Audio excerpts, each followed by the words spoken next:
Welcome to Mic Check with Rye Buckets. I'm here, first episode. We're going to be talking about a lot of world topics, just pop culture, music, sports, just current events in general, just to kind of see where everybody's at. Right now, it's not a lot of educated voices in the space of Instagram and Twitter and just all these social media platforms. So I feel like it's definitely a great time to start this up. Right now, I'm here with my boy from college, my friend Tyreek.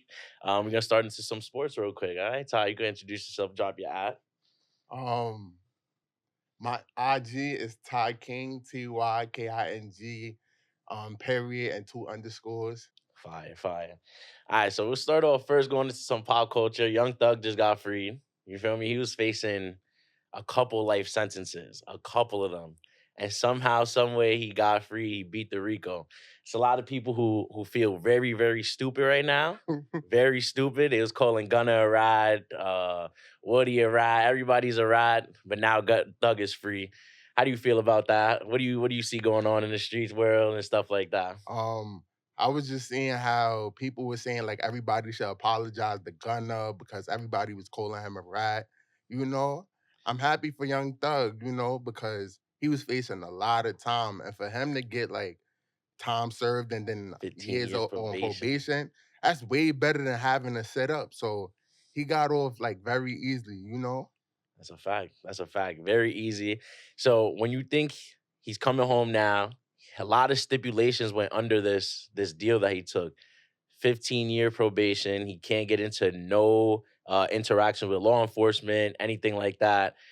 Which is gonna be very hard as a rapper who's on tour, you feel Yeah. me? And just cops in general always be on dick. So with that, he can't go to Atlanta for 10 years. He's banned from Atlanta. He can't talk to none of his mans from the case. He only asks for permission to talk to Gunner and one of his other blood relatives, just so they can make music together and stuff like that. Um, Another thing would be like, how do you see his this affecting his music when he comes back? Um, I feel like he'll make it work. It's a lot of stuff to rap about besides the streets or like gangs. So I feel like he can make it work. He's gonna have to make it work unless he going back up. So it's like he's gonna do what he have to do. He can rap about girls, clothes, Yeah, money. He's right. gonna have a lot of topics he can rap about. But And coming into like his older stage of his career, it's like he's already mid-30s at this point. dirty. It's like you can't really rap about the same gang shit that you was Exactly. rapping around back then. I already see like with his last few albums, like Punk and everything, where he's like changing up his vibes, where he's going more Mhm. rock and roll, kind of more just alternative. So it'll definitely be interesting to see where he goes out with Yeah. this one. I feel like he can make it work because, like, when he was in jail, he had nothing but time. So I'm pretty sure he was thinking about everything. I'm pretty sure he executed on like, when I come home, I got to do this, I got to do that, I got to rap about this, I got to rap about that. So I feel like he can make it work. Yeah, that's a fact. I could agree with that. I could agree with that. So we're gonna just shift over topics just a little bit, shift over and go into sports. It's New York sports specifically. We'll talk about one of the most heartbreaking experiences I ever had in my life, Yeah, watching the Yankees lose the World Series. As a New Yorker, bro, born and raised, Yankees is my team exactly. since I was a little kid. It's like that I can see why grown men cry over sports, bro. I'm not I gonna can see lie. why. I can really see why. When I was little, I'm like, yo, why these grown men this emotional, this tied to the sports? Like, yo, bro, seeing your team make it all the way to the top and lose is worse than not making the playoffs, in my opinion. I agree. I totally agree. Yep. How do you feel like this loss 4-1 to the Dodgers, a team who was really just brought with the credit card team, mad free agents. They don't got no talent in their development process. It's just a whole bunch of signings. How do you think this affects going on into these next following years for baseball? Like, do you see this being a Dodgers dynasty or is it kind of like anyone's game? I feel like it influenced like teams around the MLB to actually spend because you seen how they spent like 700 million, I think, on Shohei. Yeah. And like they have like the fifth highest payroll in the MLB. So I feel like it influenced the MLB to spend, and actually get the right pieces. I feel like Juan Soto, in order for the Yankees to keep him, they're gonna have to give him the highest offer. You see how we were when we didn't have Juan Soto. We was losing to the Astros, it felt like every year. Yes. and we got Juan Soto now. So like we made it to the World Series. So we're gonna have to spend that money, and I think that encourage like teams around the MLB to spend. You Facts. know? How much do you think we give on Soto? Do we think we just give him the blank check? I think we give him the blank check. Yo, sign whatever number you want on there. You brought us to the chip. You outperformed our captain in the chip. Yes. It's like, yo, whatever you want. How you feel I about feel that? like they give him the blank check. You know, we haven't made it here since 2009, and this was the closest we got into the World Series since 2009. So I feel like they saw that he was the difference maker. He outperformed Aaron Judge. You know, you gotta have a reliable second man. You Facts. know, so I feel like they give him the blank check. Yep. Carlos Stan only getting older. Aaron Judge is 32, Yep. so they're gonna have to give it to him. You know, We had a few people on like option contracts. So like we had Anthony Rizzo, Luke yeah, Weaver, and Garrett Cole is also on an option as well. So just some of those people that we got to bring back to the team. I honestly think we drop Rizzo. I think we get rid of Rizzo. He's yeah, old. He's washed. yeah. He's not on. He's not Rizzo from the Cubs. Yeah, he's He's not. seen a few game one. He makes that era. Game five, he 5, he makes make the another error. era where it's We like need an upgrade at first base. We yes, we definitely we need a statistically had one of the worst performing infields this year, and the Dodgers knew that. They took advantage of that in their scouting. yeah, Every time they hit the ball, they ran hard, they ran the plays out, and they forced us to make the plays. Which I feel like if you want to win championships, we have to focus on the fundamentals of just making the play, making the right play. So just upgrading our infield would definitely give us that chance to like continue making it deep into these playoff runs and getting to this October glory that we so used to. yeah. I feel like I seen something on Twitter where they mentioned how they exploited the weaknesses of the Yankees. It was Mhm. basically fundamentals Yeah. because I feel like I seen something like we scored more runs than them and Yep. we batted a higher average than them. 100%. But so that just explained like it really came down to the fundamentals. We should not have lost that series, but we did. Yep. We That shit did. is horrible. Game one, we should have won. Game five, we should have won. That could Yep. have been 3-2. Even game two, if because we didn't win game one, even game two, I felt like if our bats just were working, like we were actually swinging that shit, putting up runs, running out plays, like we could have definitely won game two at least, especially after that heartbreaking game one Yeah, I feel loss. like it's hard to come back from that though. It's Yeah, first hard. Grand Slam walk off in the World Series. Let's really talk about Aaron Boone putting in Nestor Cortez to close out the game when you have Tim Hill standing in the Made bullpen. no sense. 0 cents. You have one of our worst performing starters this year go out in the mound in one of the most important game ones of a playoff history, and you put Nestor Cortez up there?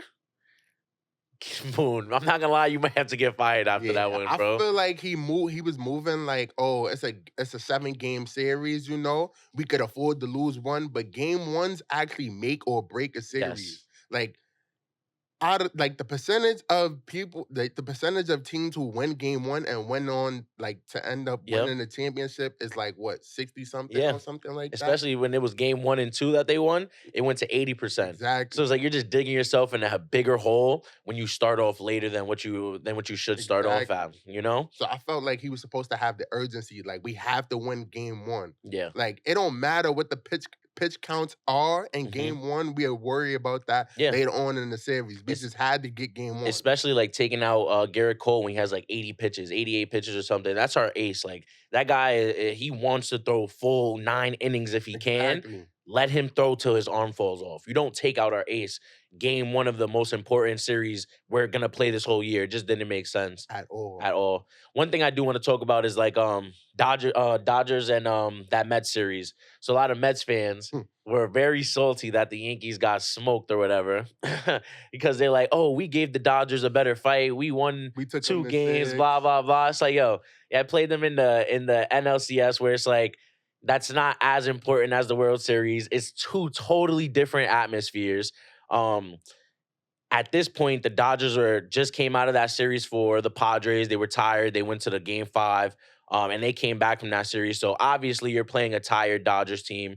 You're gonna get two wins over them. But let's not forget, y'all got smoked as well. The Mets ain't shit. Y'all never will be shit. Don't talk about the Yankees again. All right, let's keep it there. Yeah, I agree. And then let's move it over to the basketball side of things for New York, especially. New York Liberty, first team in New York to break the championship drought. Um, hey, I watched some of the games. Sabrina Ionescu, she definitely was choking some of the games. She was definitely having a bum it up season, a bum it up performance, but at the end of the day, her team got it done. So Yeah. she had the right to do Barely that. though. Yeah, Barely, that's a fact. How do you feel about everybody who's like, oh yeah, the Liberty's the best team in New York because they're able to win the chip, blah blah blah. How do you feel about that? I don't think that's true. Like especially when it comes to the talent parity in the WNBA, it's way easier to win a WNBA championship than a World Series in the MLB or the NBA championship. Agreed. So yes, they are a good team, but I don't think they're the best in New York. I just can't agree with that. I'm sorry. Yeah, nah, I can't see that either. There's definitely that skill gap in a few different Exactly. sports where it's like, but no disrespect, I'm not taking Yeah, anything away no from the disrespect. WNBA and That's the Team no Liberty. disrespect. They definitely did their They thing. They are a earned good that. team. Word. They did their thing and they earned that. But the best in New York is tough. Word. Let's really go to the best in New York, the New York Knicks right now. We looking at a record. It's not. We had a bumpy start. But Cat just dropped 40 the other day. Then you had Jalen Brunson turn up against the Pistons. He dropped 36. I see the parts moving together. Mikal Bridges kind of getting his jump shot back from that Yeah. broken shit he created in the beginning of the year. So I see the pieces moving together. Honestly, the only comp that I see is the Celtics. What's that? And how do you feel like we our team plan and our game plan comes together and we beat the Celtics? Beating the Celtics is gonna be tough. Like 1-9 for the Celtics are very good. But I feel like the better Cat and JB learn how to play together, the harder the matchup will be. I feel like we'll give them more comp. But as we could see in game 1, like they were still figuring it out. And the Celtics, they already had chemistry from last year. So they were ready to exploit that and they just killed us. You know? Yeah, that's definitely one thing I would agree with for that game one that we played the Celtics. Right now, just looking, we're 3-2 right now, which isn't a bad start to the season. You got people like the Cavs who are starting 4-0, 5-0, and shit like that. Mhm. I'm I'm not not worried worried about the about Cavs. them. We honestly not worried about the At Cavs, bro. At all. the end of the day, we know what the Cavs are. They can't fuck with our team. They don't go deeper than our team does. Our real only competition is the Celtics. Okay. But for that game one, like you brought up, in terms of not being able, this is our first game actually playing together as a unit where we have multiple different stars now. It's not just we're playing around Exactly. JB and we're giving him 30 shots and like, yo, go ahead and get 40. Like the It's playoffs. like the playoffs, exactly. It's different pieces now. We have different wing players, OG Anunoby. We have Mikal Bridges on the wing as Facts. well. Where they're looking at, yeah, we got Cat with the pick and pops. We're looking at how to get JB to be a better distributor as well as scorer, where he can like flip the switch each time.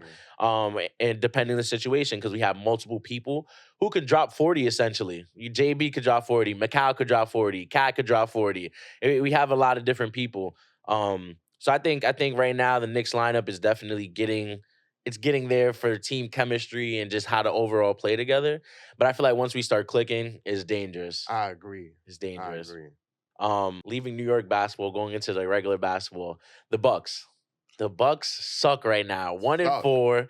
I think I seen the stat like the last coach that they had before they hired Doc Rivers was 30-13 when they fired him.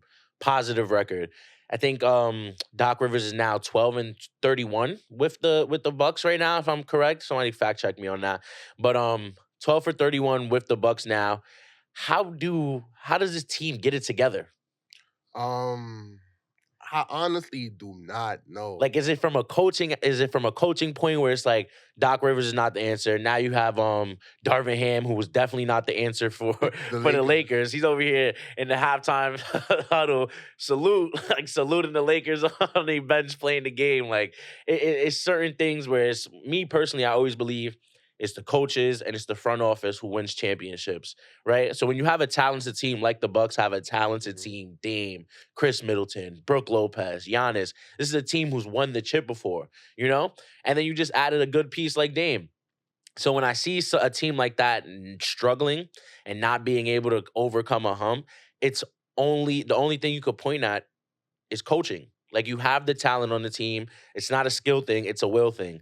It's what is the coach doing in the huddles, minutes restriction wise, like how is he playing with the minutes rotation and what's happening? Because you have Dame going like 0 for 12 in the fourth quarter or something like that for the full game, having like 4 points. Full And it's point. like, how do we utilize Dame in a better way? You just take it over to the other side. JJ Redick and the Lakers. They're looking like serious Yeah. championship contenders right What are now. they? 4-2 They're right like now? 4-2 right now. Yeah. Serious championship contenders. In the sense that they're using their pieces that they have correctly. They're actually running plays. As opposed, you look at the Bucks play, and it's like Dame comes down with the ball. If he doesn't get a screen and shoots the three, it's like he's just passing it to Giannis for a rim run. Yeah. Where it's like that's not a real game plan. At the end of the day, when you have coaches who are actually studying you and scouting like what your team is doing, it just makes you look horrible. And we can see that in the Bucks now. Yeah. I feel like the Bucks got to make sure Dame get more touches, you know?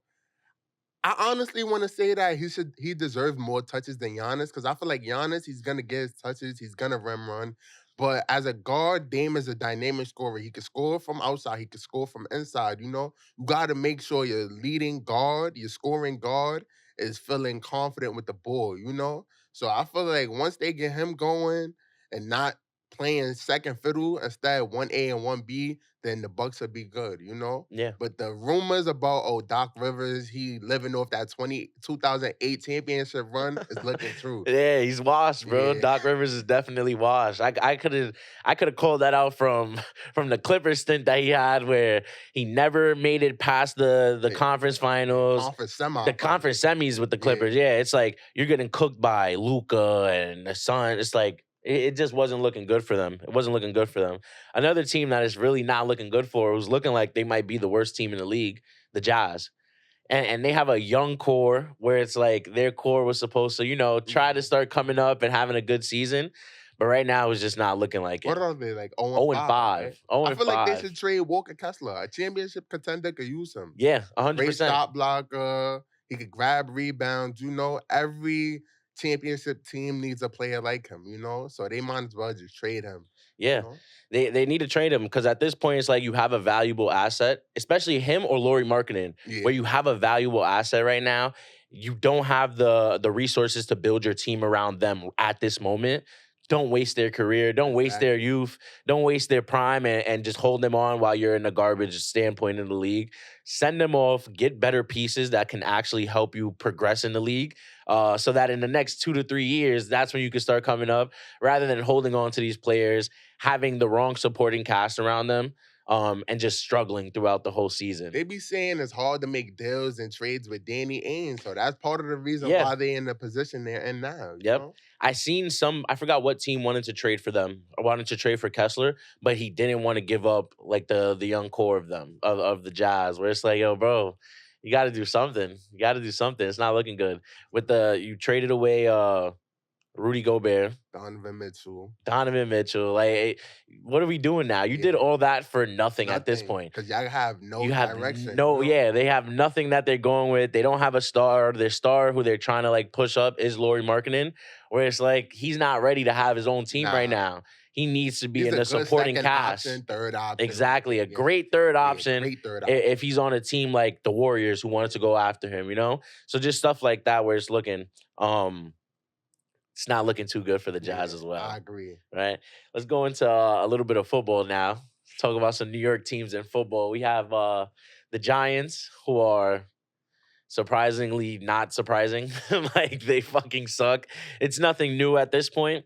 Um, when we're looking at the Giants, how do you feel like the front office is affecting our future in terms of just letting go Saquon for nothing, For for nothing. absolutely They're nothing? directly impacting our future, because I know like the QB position is the most valuable position in the league, but the fact that they were able to pay Daniel Jones willingly but not Saquon is crazy. Like he single-handedly carried the Giants in 2022. That's a fact. So it's like There's only one thing to chalk that up to. That's racism at its finest, bro. so it's like that's crazy, Pro Bowl, carried the Giants to the playoffs. We got to win in the playoffs. Yeah, So it's like it's no reason as to why y'all was struggling to pay him yeah. or not willing to pay him. And then just looking like because the Giants had like the HBO Max special, the Hard Knocks, where they were going in the back office and just showing all how that whole process went down.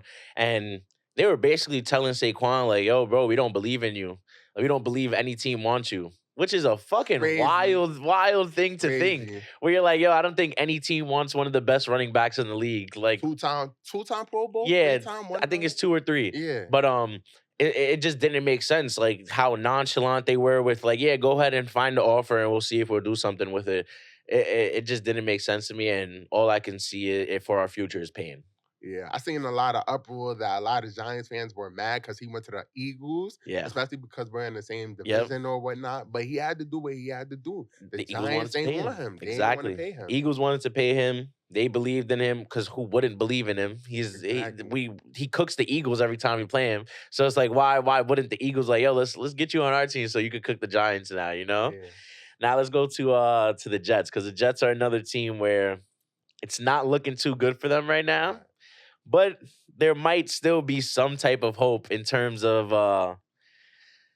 nah, I don't think it's no hope Nah. for the Jets, bro. It's no hope. I'm not gonna It's no lie. hope. Yeah, I don't It's think it's no hope. hope. 1-4, or 3-6 right now at least. So um it's just not looking good, bro. It's not looking good. We 3-6 right now. We're gonna have to win at least 10 games in order to make the playoffs. Meaning we'll have to go like what 7-1. 7-1. We're not Seven and doing one for that. the remainder of the We're season. not doing that. I mean, you have the pieces to do it. Is this something for Yeah, Jets fans? As a Jets fan, is it something where like you don't believe in the coaching, you don't believe in the players, you don't believe in Aaron Rodgers? He might be too old. One thing I did see is like Tom Brady going to Tampa Tampa and getting it and done. getting it done has put an expectation on Aaron Rodgers in the sense like, yo, bro, if you don't do this, you can't be labeled as one of the Exactly. greats. You Exactly. I know? feel like Tom Brady, he put a lot of pressure. He got it done. He left the Patriots. People didn't expect him to get it done, but he got it done with the Buccaneers. Yep. So people kind of holding the same expectation with Aaron Rodgers, but Aaron Rodgers is not Tom Brady. He is not Tom He's not. Brady at all. He's not Tom Brady, but they do have a great receiving core. You got the Garrett Wilson, you Garrett got Wilson Devontae as wide Adams. receiver two Yes, now. he's wide receiver too. Devontae Adams as a wide receiver one. You have a great running back. You got a great a calm O line. At this point, that's another thing where I just don't see why the Jets are struggling. Where it's like they have the talent to perform against these teams, they're just not getting it done. Just not getting it done. Not getting it done. You have just to look back at a few of their losses, their last fucking 4 losses. It's like you lose to the Broncos. That's crazy. Why are you losing to the Broncos, you know? Wow. Yeah, and then the loss to the Broncos 10-9 is a fucking crazy score for you to have as one of like the best offensive rated Exactly. teams, you know? Um The Patriots. yeah, the Patriots right after that, another 3-point loss. The Steelers fried y'all 37-15. It's just some things where it's like, how do you explain this? One, the kicker. Okay. Greg Zuberman missing a lot of field Yeah. goals. You know, a lot of these games are coming down to one possession, two Yeah. possessions. Every point counts when they come to the Jets because it's like we're not blowing teams out. Nope. So as the kicker, you have to do what you have to do. Like if we had Brandon Aubrey on our team instead of Greg Zuberman, we would probably be like 4-5 or something. That And makes that's sense. way better than 3-6, you know, because it's a little bit more wiggle room. Yeah, 100%. So, you know, 100%. That definitely makes sense. Try to get off the sports side because I know we only have a few minutes. We were gonna have one of your coworkers come Yeah. on and talk a little politics with me. One thing just go into this. So you sent me a video the other day, and the video was basically your coworker who's kind of maybe a little bit Republican or conservative or or a libertarian, whatever he wants to call himself. But he was just like, yeah, I feel like Trump would be a better president for this reason, that he puts America first, right? Um, you obviously can't answer for him, right? Yeah. But I want to see like what, as someone who's not really into the politics, you don't really educate yourself a lot on politics or just policy in general. How do you feel about that when somebody says like, "Oh yeah, Trump is better for America," or Kamala is better for America? Like, how do you see? What do you determine is someone qualified being better for America? Statistics, quantitative data, qualitative data, you know? Hmm. I'm a very data oriented type of person, so I have to see the numbers. I have to see the actual like results of like what policies they're implementing, what programs they're implementing, you know? 100%. So that's how I determine who's better for America. Yep, definitely. So, just to like go off of that, right? In terms of like better for America in terms of like protecting democracy and stuff like that? Are you really like in tune with what happened for like January 6th and shit like that, for like the rest of the insurrection and all this stuff? No, not really. Not No really. problem. No problem. That's what do you know about it? What do I know about it? That like it was riots outside, like, Um, Washington D.C. and stuff like that. yep. I'm not really educated too much on January Yeah, 6th. definitely. And that's why I want to have this conversation, just like educating everybody on like what happened and stuff like that. It's So crazy because I remember the day it happened, right? I was actually like shopping, food shopping, and I didn't think it would become like this type of important, yeah. you know, And, like and I'll and I'll event. yeah, and I'll You show know? you. I'll explain to you why it's a very important event, right? So one way is just like the transfer of power. In being president, one of your duties is if you lose the election, you transfer the power over peacefully. That's it. Over 50 years, presidents have all conceded peacefully in terms of just like, all right, I lost the election, I got outvoted. You are new. You are the new commander in chief. Blah blah blah. So this was the first time in history where, not the first time in history that somebody has went against the election results or something like that, but this is the first time that someone has actively like told their supporters fight for your freedom, fight for your democracy, and just kind of like incite of a riot in terms of, in sense of that. So that's why it's really such an important thing in what like America is built on, the Constitution, just the transfer of power and being a smooth transition, and not being like a riot every time your candidate doesn't win. You go break into the Capitol building Quick and stuff question. like So that. you basically look at him as a sore loser then? 100%, and that's something that everybody could see. That he's a sore loser. Um, One thing is like you can just see he's a sore loser by the things that he was doing after he lost the election. So one main thing was he went to go to the attorney general and try to have the attorney general send out different letters to swing states, which are like, swing states are states that are in the It could middle, go that it could go iffy, like either either way. way. Yeah, you know. Yeah. So send over what you call it, letters over those to those swing states saying like, "Yo, your election was false. You have to give these electoral votes to Trump," which is fraudulent. It didn't happen. It's not something that was true. He was just trying to get his appointed people to do that as Attorney General. So there's a few different people that he tried to get to do that. Um, one of the people who actually wanted to do that was like Jeffrey Clark. So that's like some guy you probably won't even know who that is. Just some guy who was like, "Yo, if you put me as the attorney general, I'll do exactly what you want." In terms of like getting this election overturned or trying to. The only reason he wasn't able to do that is because like a lot of like senior officials at the DOJ, Department of Justice, was threatening to step down if he appointed this guy to do that because it's unconstitutional. It's not right. So the only reason he wasn't able to do that was because all of those officials like, "Yo, if you do this, we're quitting. Like we're gonna go on strike. We're gonna all quit. Blah blah blah, and you won't be able to do anything without that." You know. So that's just one of the things where it's like it's really important for just that part of it, where it's like, all right, the transfer of power. That's it. I lost the election. I'll run again next year. He didn't do that. His Like, cool. campaign is, yeah, his campaign is just built on the division, the hate of, oh, these people are trying to take something from you and I'm going to give it back to you. You know, certain things like that where it's like it's just not true. Um and it's just weird. And a lot of things that a lot of people like to talk about. One thing your friend brought up was Kamala Harris and how in her time in DA's office, she convicted over, I think the number was like 19 hundred 1956 different convictions for marijuana. Only 45 of those convictions ended in people actually serving prison time in jail, right? So this is just one stat that a lot of people like to bring up where they're like, "Oh, Kamala is anti-black because she arrested all these minorities for weed," when it's like, all right, she personally did not arrest all these minorities for weed. She personally didn't even prosecute them. As a DA, you have a group of people who are in your office who do the prosecutions for different things like drugs, offenses, and certain different other stuff, right? So that's just one thing where a lot of people are like, "Oh, she's anti-black because she did that in her time," or whatever, right? um One of the main things that your friend also said was like what Kamala has done for the black community in terms of like police reform and a few other things.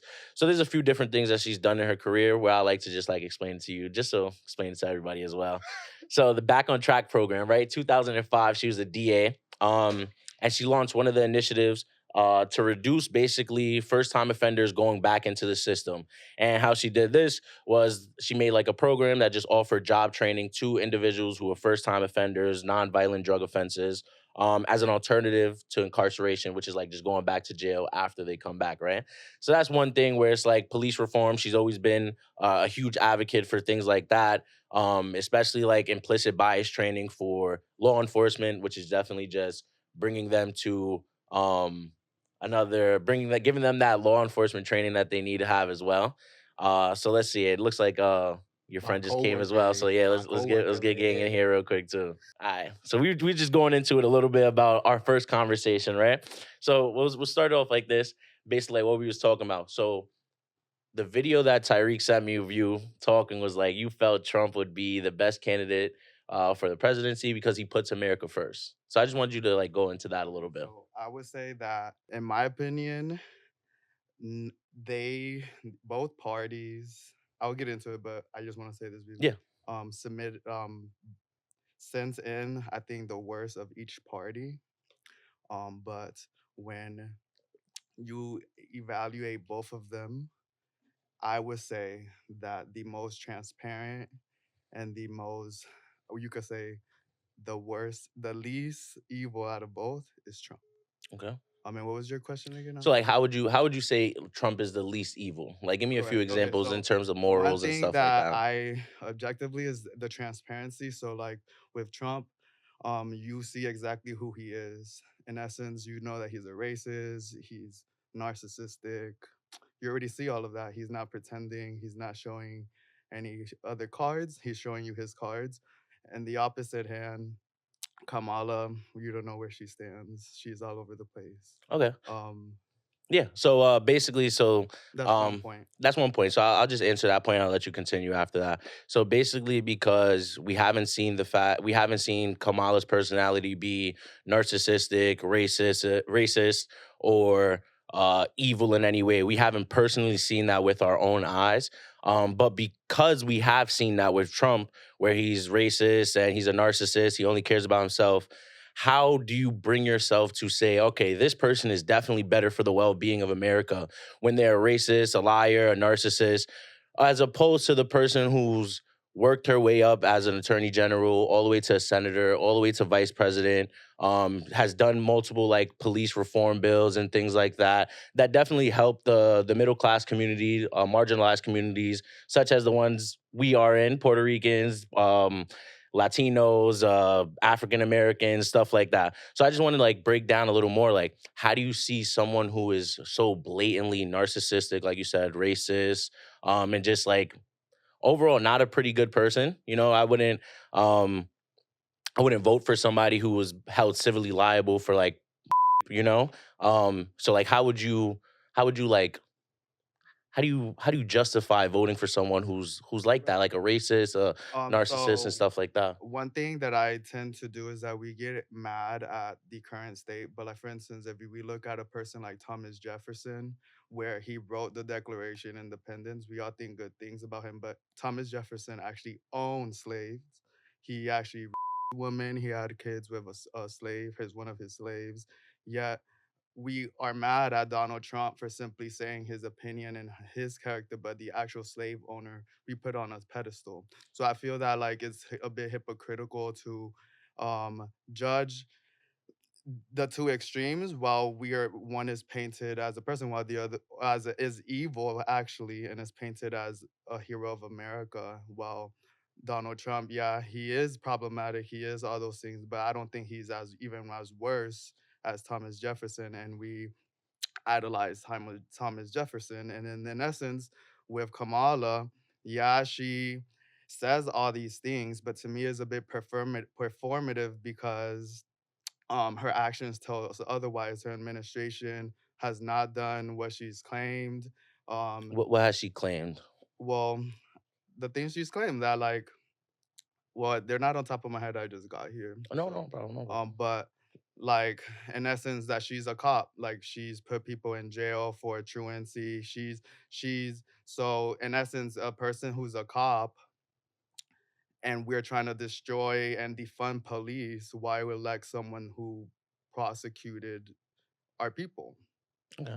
All right. So like going back into that. So let's just bring a specific example for like law enforcement and cases, right? So the Central Park Five, are you familiar with them? Correct. All right. So back when that was going on, Trump like was very adamant and very outspoken on giving these kids the death sentence for possibly a crime that they haven't done. And at this point, Trump has no involvement in any like civil servants, political, anything like that. He's just at this point like a celebrity and an internet personality who's just blatantly calling for the murder, for the execution of these five kids, who he doesn't know the full case and he hasn't done anything like that. So when you say like, oh, this person Kamala has persecuted our people and stuff like that. But then you look at stuff Trump has done in his past in terms of not renting out units to black people in his Trump enterprises like houses and stuff or apartments.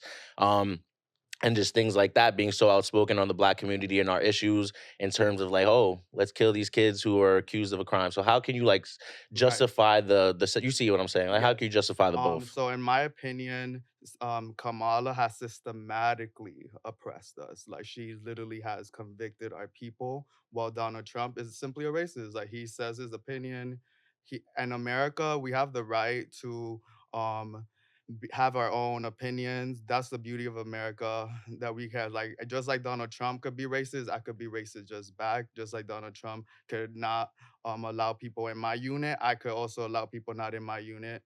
I feel that he is problematic. He is a racist, but we see him, well, Kamala systematically oppressed us, while Donald Trump is just talking his ideology. So do you see that Trump's like some of Trump's policies? So let's go into some of Trump's policies as sort of like the mass deportation that he wants to hold out, and just different things like that. That would definitely affect our community in terms of the workforce and our economics as well, in terms of When you labor, say our community, who do you mean?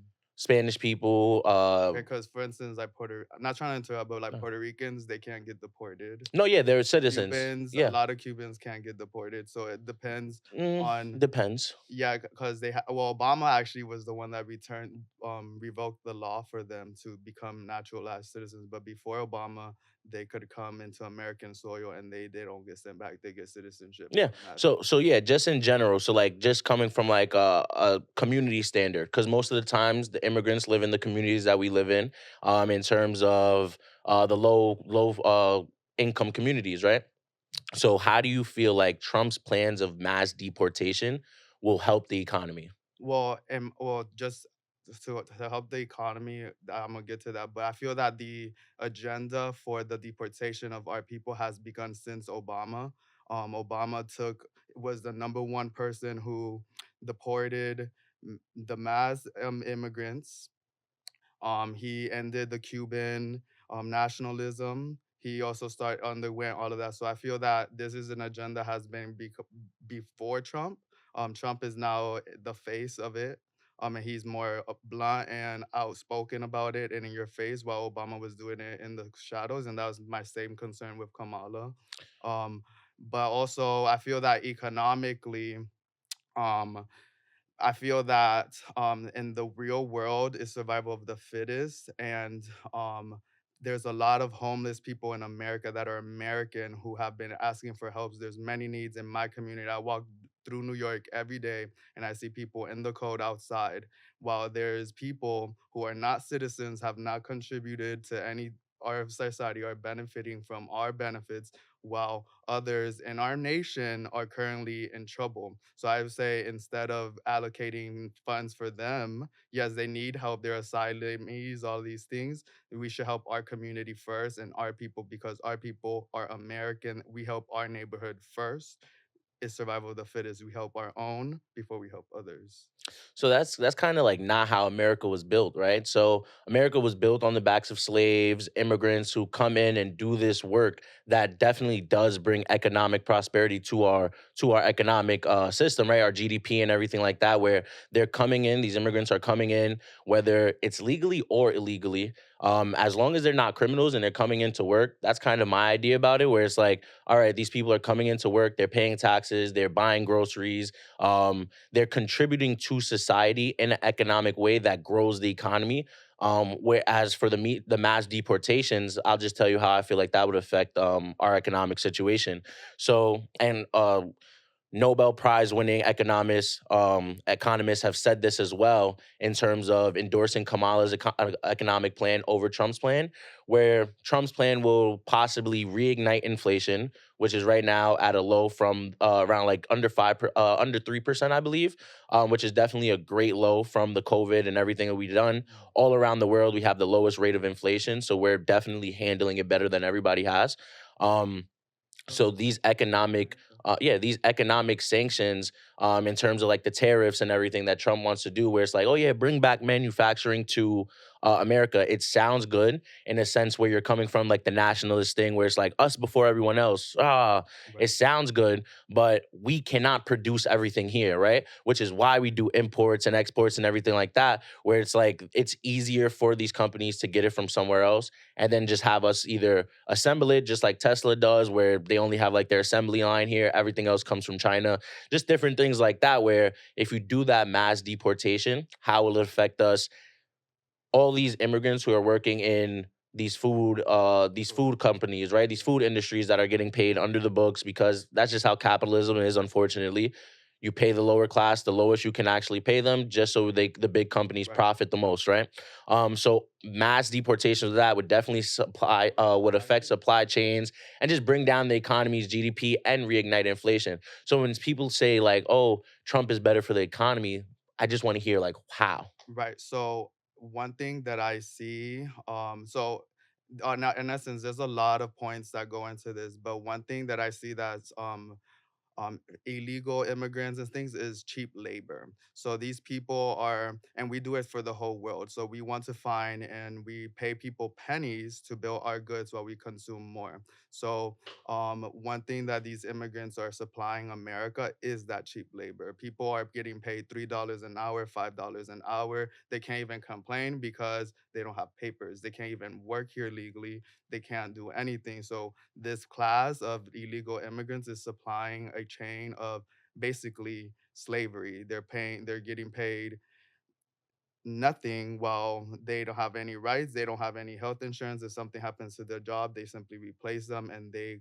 can't get any help. So 100%. I would say that we oppress the whole world trying to seek this cheap labor. So when Trump says these things, yeah, I feel that they are problematic in a sense, but he's saying that we need to stop seeking this cheap labor and actually bring these industries back to our nation. So we as an industry, for instance, I believe that there's a lot of new the world is changing. The Queen of England is dead. There's the new alliance BRICS rising, and America needs to gain power again and have its own, because we can't start depending on these nations, because eventually they're going to start uniting and start attacking us. So to me, I feel that Trump is bringing all those industries back so we have autonomy of our products and our goods, and we don't depend on any other nation. Yeah, so I definitely feel that's interesting where you're coming from in terms of, but I feel like you definitely like leak something out there where it's like you're paranoid in this sense of if we help other people, then we'll be weak, right? So in certain sense of like bringing in immigrants and allowing them to work, the cheap labor thing is definitely a good point that you brought up.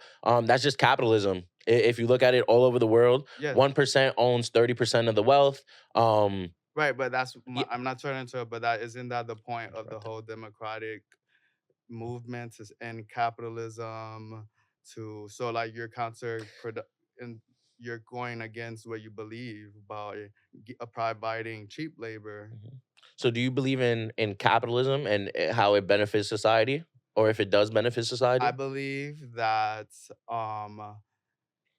capitalism is the system of economics that has worked the best for the longest. It needs reform. I don't have the answers to what will come next, but I believe that capitalism has allowed. That's why everyone wants to come to America.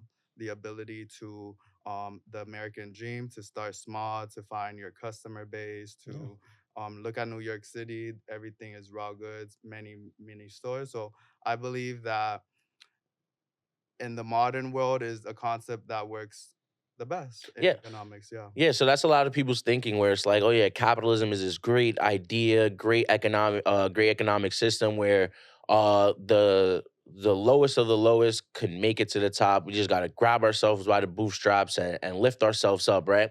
So that's one thing where it's like it doesn't always work like that, right? And you see it when you're coming from these low income Correct. communities where it's like no matter what, if we don't have the resources, we're not going to be our projection is lower than people who do have the resources, right? So if somebody who's coming from the hood who doesn't have access to after school programs to keep them off the street or different school programs that help them study and help them stay in school or SAT programs that help them do things to get into higher education, whereas these social economic factors that are negative from capitalism that affect us in different ways, right? So that's just one point where it's like the American dream is a lie. It's I all disagree. dead, and you will disagree. But let me just get this off. So you will disagree because that's like your party. That's your No, your it's not little about thing. my party. I just understand that to build wealth, it takes at least three generations to build wealth.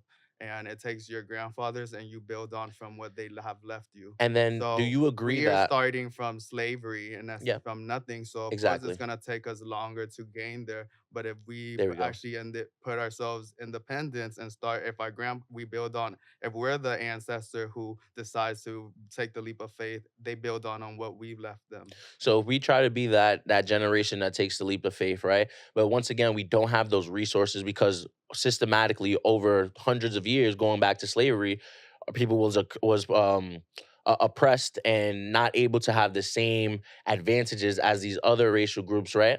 Who are more wealthy or anything like that. So capitalism really just means you stay wealthy as long as you have wealth, right? And if you're coming from the poor side of things, there's definitely a chance for you to come up, but you have to work 1,000 times harder than the average American whose family owned slaves in before, where like you said, their generations were stacked up against us to where it makes it significantly harder to improve, right? On that economic ladder. So when I'll just go back to my point, like when people say capitalism is the best thing ever. Me personally, I believe that whatever corporation you're working at, you should be paid a fair wage in regards to what work you're outputting, right? So some people say, oh, communism, socialism, all these different things, where it's like a moneyless classless society would definitely be one of the greatest things that we can possibly do at this point because society is so cooked with the idea of money and the infatuation with being this rich, this prosperous thing. When at the end of the day, if you want to become a billionaire or a millionaire, you have to take advantage of people in terms of the immigration process where you have to hire immigrants or you're more likely to hire immigrants because there's less regulations to pay them, there's no health insurance you have to pay them, there's just loopholes around it, and that's what the wealthy do. They find the loopholes that they can because they have so much money, and that's how they continue their wealth, and they continue oppressing us in terms of just going back to the immigration thing where it's like if we are growing up in America and we work so hard for this and that, but the big corporation who doesn't care about us and how hard we work can hire an immigrant who can do the same thing we can do, but for less money. Who do you think they're gonna hire? The immigrant. Yes, and that just goes to like that reform thing that you're talking about in terms of there needs to be a system of reform of that capitalistic system where there needs to be regulations in place for these immigrants who do want to come and work to not be taken advantage of because realistically that's the American dream, taking advantage of people who are less fortunate than you. You know what I mean? Correct. I feel that, for instance, for just to put it out there, being a billionaire, that's not capitalism, in my opinion. That's greed. There's an extent of money that I think it says that after 75%, 75,000, money doesn't affect your life anymore. Hmm. So, I feel that, the thing about capitalism is the ability to give the consumer or the people a choice. So in other essence, in like Cuba, all these other communist countries, they don't have a choice. So they have to get what is demanded from them. So they get exactly what the government gives them. While here in America, we have the ability of a choice to be greedy, to live within our means. Everyone has a choice on how to move economically. And I guess that's, in my essence, what capitalism is. I feel that they are greedy people here that in America that are trying to overconsume, but also the ability to have different prices, not have to go to one doctor because that's the doctor assigned to me. I have more money. I could go to a more expensive surgeon. The ability of choice is what capitalism grants us, and Free I market. free Yeah. market. Free market, right? So when we talk about free market, just going back into like your support for Trump and his tariffs on just the free Well, market. I would say So I don't support Trump, but I think he's the less of two evil. yeah, you say like the support for like the candidacy, who you think would be a better president, right? Correct. So going back to like his tariffs and how those would affect the economy. So when you have like companies in China who are making like these incredible cars, electric vehicles, where they're outperforming Tesla by margins, right? But Trump doesn't want those companies to come over and start selling their cars here.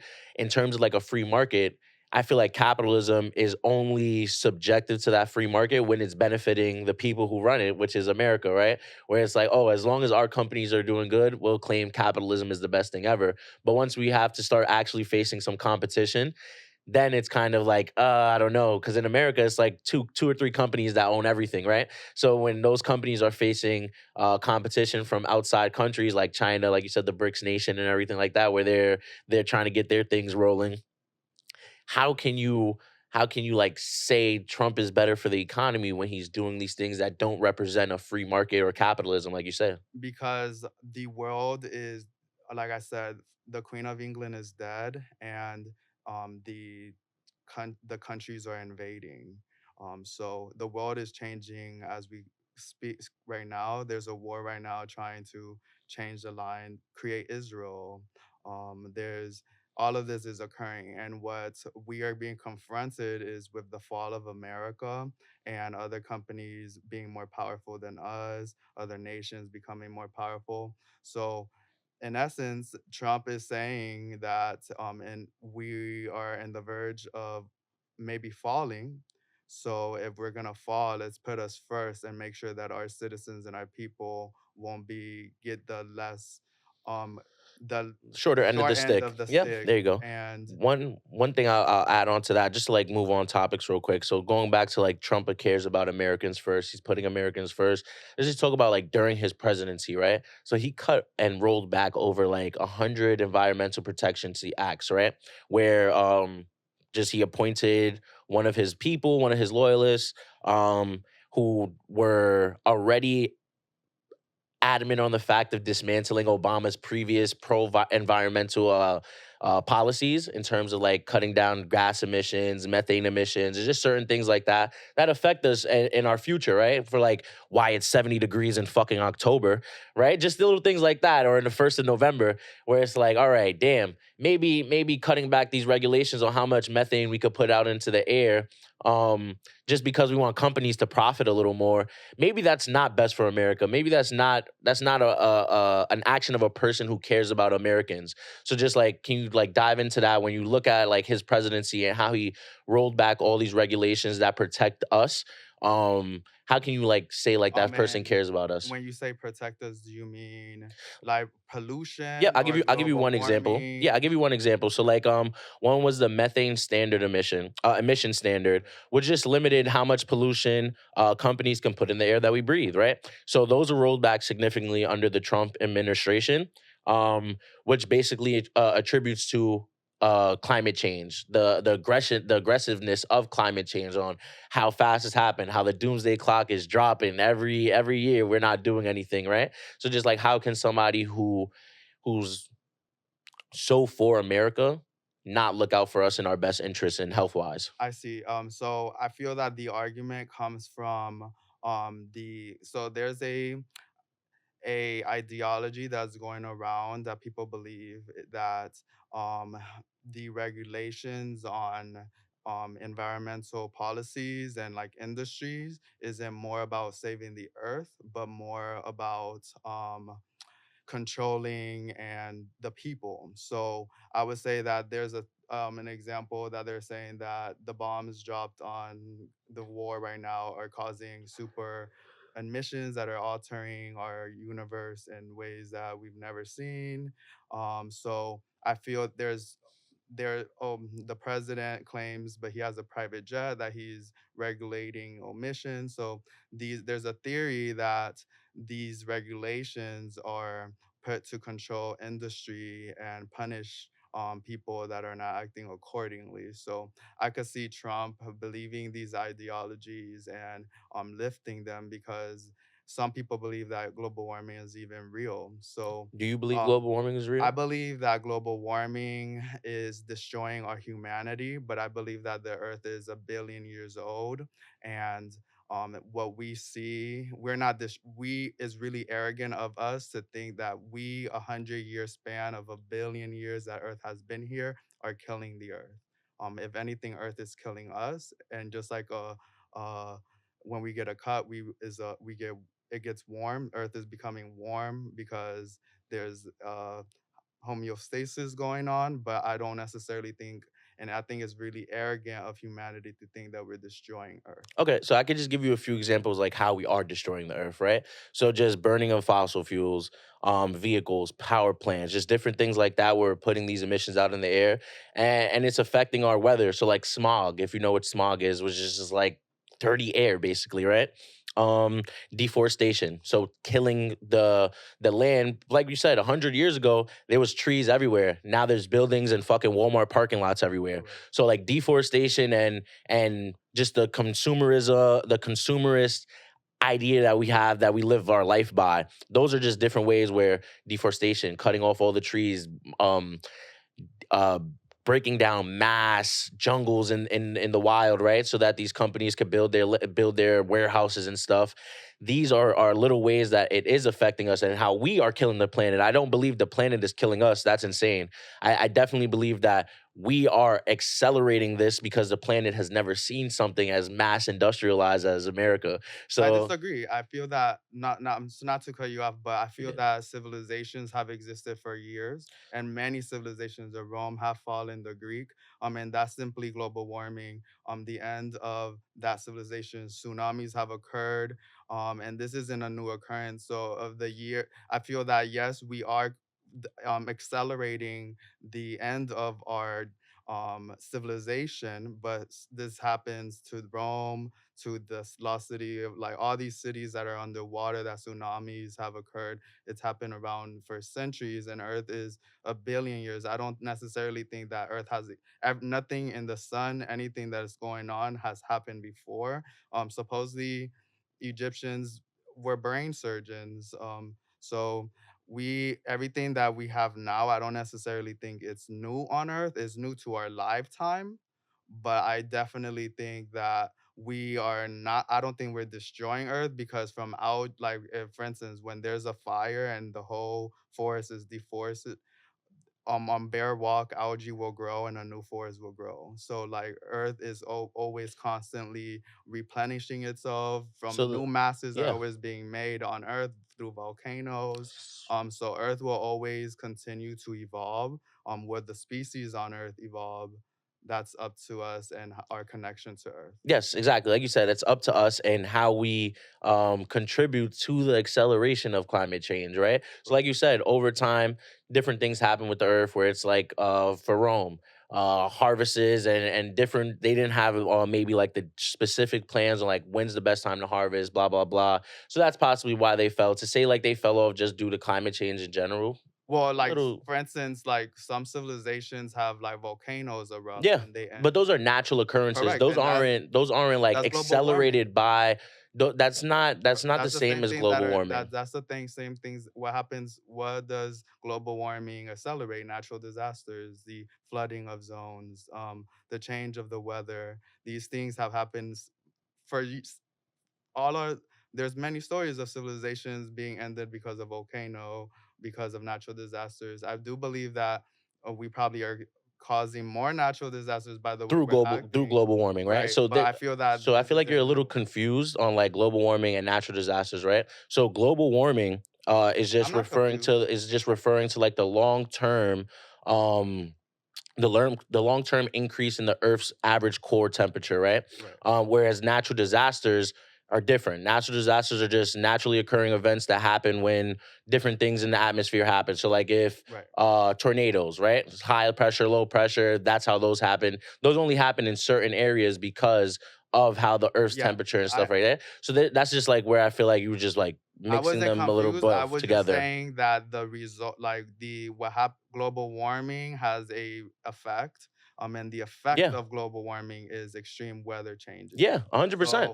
So, extreme weather changes come into hurricanes, volcanoes, all these other topics. Yeah. So, I was just pointing out that the destruction through natural disasters have happened all over. So, if global warming this results in different disasters, I don't think Yeah, nothing. and my point was just like that global warming we're affecting global warming. We're speeding up global warming by our I burning could of the see that, fossil. Yeah, yeah, yes, 100%. yes, That's what I want to get through for you. what I was pointing at is that the reason Trump and all these people are doing that is because they believe that it's controlling the population and No, that global warming is simply a myth, and not so at a all. lot of So I'll tell people you, feel I'll this. tell you why Trump and his people feel like they like to play on the global warming as a hoax. It's pretty simple. It just boils back to capitalism and putting profit over the economic lives, right?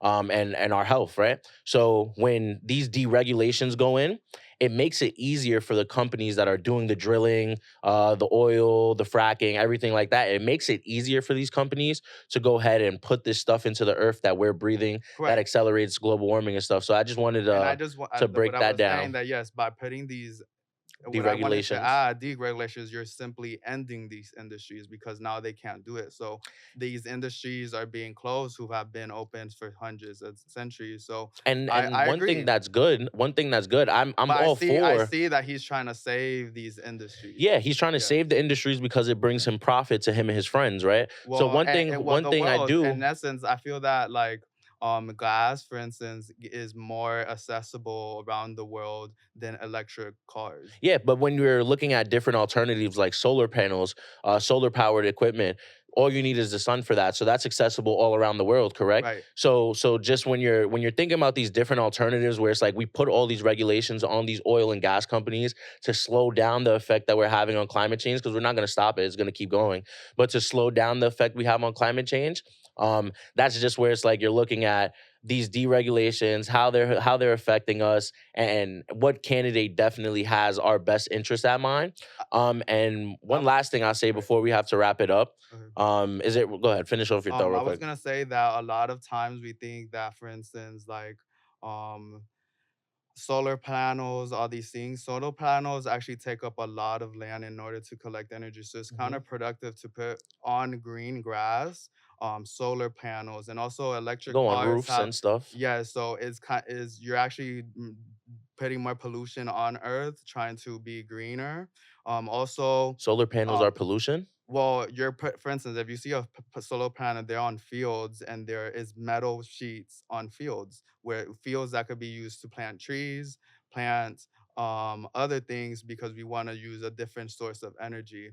Um, Trees don't give us energy though. Those solar Correct. panels will So, give us but energy. fossil fuels are natural to the earth, and they give us energy as well. So that's what I'm just saying, that there's also electric cars have cobalt, all these things. And if you look at Congo right now, these people are in concentration camps trying to get minerals so we could have our free electrical cars All or right. iPhones. So I kind of disagree on the It's notion, capitalism. right? And which industry is ending what? Because in essence, we're enslaving the world to be greener, but we could simply use, Enslave the world to kill us faster and go ahead and drill up oil. or we gonna Understandable. just Real quick. So let's wrap it up. free the Let's wrap it up real quick. And I just industry want to ask you one and more not question. enslave people. I just want to ask you one more question.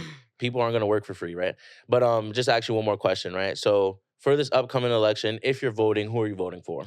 I would say, me personally, I'm gonna be voting third party because I don't want to contribute to whatever destruction is coming. I feel Hmm. that there's more candidates, and that the black people should actually use their power this and Latinos use their vote and actually not give it away without anything promised, and show the world the power that we have, and show them that we will not vote blindly and demand something. So Cool. if we're gonna vote, I think that we should all vote third party this time, so they could cease to stop playing with us. And then when they come the next election, they'll see What third party that they candidate would need. you vote for? I would say that Jill Sanders or whatever her name is. I don't even know her name. Jill Stein? Yeah, her. I don't even know her name. So this is where I want to go into, where it's like a lot of people aren't informed. A lot of people No, we aren't. are Hold up. informed. I just don't remember Hold up. Yeah, names. no problem, no problem. So a I lot of just people don't aren't. remember Let me just get my names. statement off because we're about to wrap it up, right? So a lot of people aren't really informed, right? And I just want to say, like, at the end of the day, if all the black people, all the Latino people in the world didn't vote, and we voted third party, that third party still would not win. And the majority candidate would win. So that doing that third party vote absolutely does nothing for us. I In terms of disagree. wait, let me just wrap it up. In terms of uh voting for a policy that will affect us directly, right? So when I'm looking at the policies that Kamala has presented, they definitely outweigh and benefit my life more than the policies Trump would go ahead and put. So everybody's out there watching, I would just recommend, if you want to vote third party, left or right, vote for somebody who you believe in and their policies. Separate the personality from the policy, and focus on how that candidate would definitely benefit your life, and benefit the lives around you. Because a lot of people think, oh, I'm not voting because that candidate doesn't benefit me. When in reality, you're not the only person in the fucking world, and the world doesn't revolve around you, right? So get out your head, go vote for somebody who can help you and help the people around you in the community you live in. And yeah, that's me. Ride buckets from Mike Check, y'all. Thank you for watching.